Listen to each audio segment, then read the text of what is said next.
নমস্কার বন্ধুরা, কেসি blog and কিচেনে সবাইকে স্বাগত। আজকে আমি নিয়ে এসেছি মটর মালাই মেথি। একবার শীত চলে যাবার আগে এই ধরনের রেসিপি আরেকবার খেয়ে নিন, খুব সুন্দর লাগে রুটি, পরোটা, নানের সাথে। চলো দেখে নিই আমি কিভাবে বানাচ্ছি। দেখো, এক মুঠো মেথি শাককে আমি খুব ভালো করে ছোট ছোট করে কেটে নিয়েছি। কেটে ধুয়ে পরিষ্কার করে নেবার পরে দেখো, এইদিকে আমি কিছুটা রসুন, আদা, কয়েকটা কাঁচা লঙ্কা, একটা টমেটো আমি এটাকে পেস্ট করে মশলা হিসাবে করে রেখে নেব।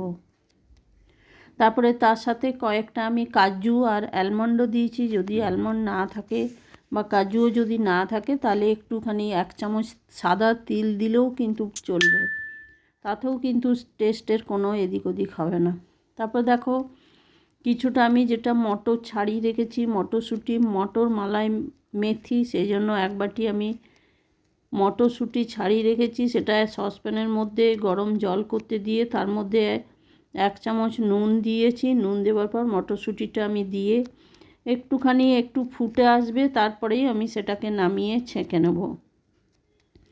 তারপর দেখো, এইদিকে আমি একটা কড়াই চড়িয়ে তার মধ্যে সর্ষের তেল দিয়েছি, কিন্তু তোমরা সাদা তেলেও করতে পারো।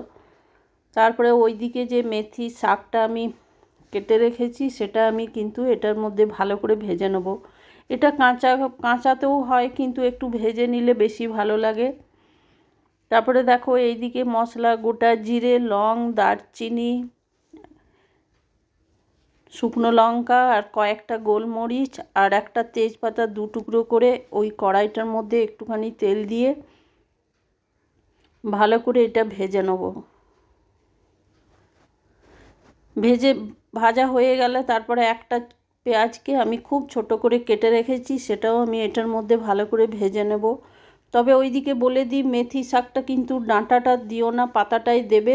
আর যদি খুব কচি থাকে তাহলেই কিন্তু ডাঁটাগুলো দেবার চেষ্টা করবে, না হলে কিন্তু শক্ত থেকে যাবে, বা শক্ত থাকলে কিন্তু সেদ্ধ ভালো হবে না। তারপরে দেখো, এই দিকের ওই মশলাটা আমি ভাজা হয়ে গেছে। ভাজা হয়ে যাওয়ার পর যে মশলাটা আমি বেটে রেখেছি মিক্সিতে, সেটা আমি দিয়ে দিলাম। তবে মিক্সির জারটা ধুয়ে দিয়ে একটু করে দিতে দিতে আমি মশলাটা ভালো করে কষে নেব।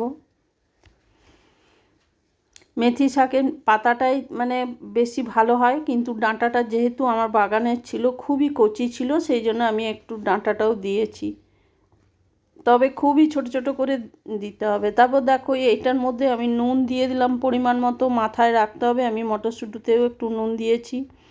ধনে গুঁড়ো 1 চামচ, জিরে গুঁড়ো, হলুদ 1 চামচ, আর ছোটো চামচের 1/2 চামচ আমি কাশ্মীরি লঙ্কার গুঁড়ো দিলাম। তারপরে এইদিকে একটুখানি আমি 1 চামচ গরম মশলাও দিয়ে দিলাম। তারপরে ওই মিক্সি ধোয়া জার নিয়ে জল দিয়েই আমি কিন্তু মশলাটা একটু আস্তে আস্তে কষে নেব। মিনিট কয়েক ধরে কষে নিতে হবে। তারপর দেখো, মশলাটা আমার কষা হয়ে এসছে, তারই মধ্যে আমি একটুখানি বাটার দিয়ে দিলাম। তোমরা কিন্তু চাইলে এটা ঘি বা বাটার দিয়েও করে নিতে পারো। পুরো রেসিপিটাই কিন্তু ঘি দিয়েও করতে পারো, আমি কিন্তু পুরোটা করিনি। দেখো, এটা মিনিট কয়েক ধরে কষতে কষতে বা ভাজতে ভাজতে দেখো কড়াইটা আমার ছেড়ে এসছে, মশলাটা আমার কষা হয়ে গেছে। তারপরে ওইদিকে যে মটরশুঁটিটা আমি উঠিয়ে রেখেছি সেটা আমি এই মশলাটার মধ্যে দিয়ে দিলাম। দিয়ে দেওয়ার পর খানিকক্ষণ আরেকবার ভেজে নেব মটরশুঁটিটা।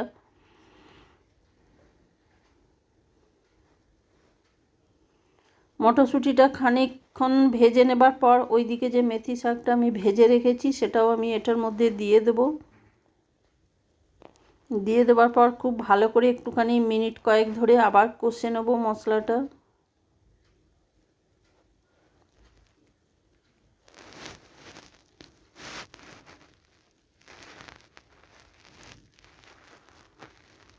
তারপরে মশলাটা কষা হয়ে যাওয়ার পরে দেখো, এইদিকে আমি গরম জল করে রেখেছি, সেই গরম জলটাই আমি একটুখানি দিয়ে দেবো। এটা কিন্তু মটরশুঁটিটা আমার সেদ্ধ আছে, মেথিটা সেদ্ধ হতেই পাতাটা যতটুকু সময় লাগবে। তারপরে আমি মিডিয়াম আঁচে দেখো ঢাকা দিয়ে খানিকক্ষণ ফুটিয়ে নিলাম। ঢাকা দিয়ে কিছুক্ষণ প্রায় মিনিট 5-7 ফুটিয়ে নেবার পর দেখো আমার গ্রেভিটাও হয়ে গেছে, তরকারিটাও আমার হয়ে গেছে। তারপরে ওপর থেকে আমি কিছুটা ধনে পাতা ছড়িয়ে দিলাম। এটা কিন্তু আমি রুটিতে খাবার জন্য বানিয়েছি, সেই জন্য একটুখানি গ্রেভি গ্রেভি রাখবো। তারপরে দেখো একটা বাটির মধ্যে ওইটা হয়ে যাওয়ার পর উঠিয়ে নিলাম।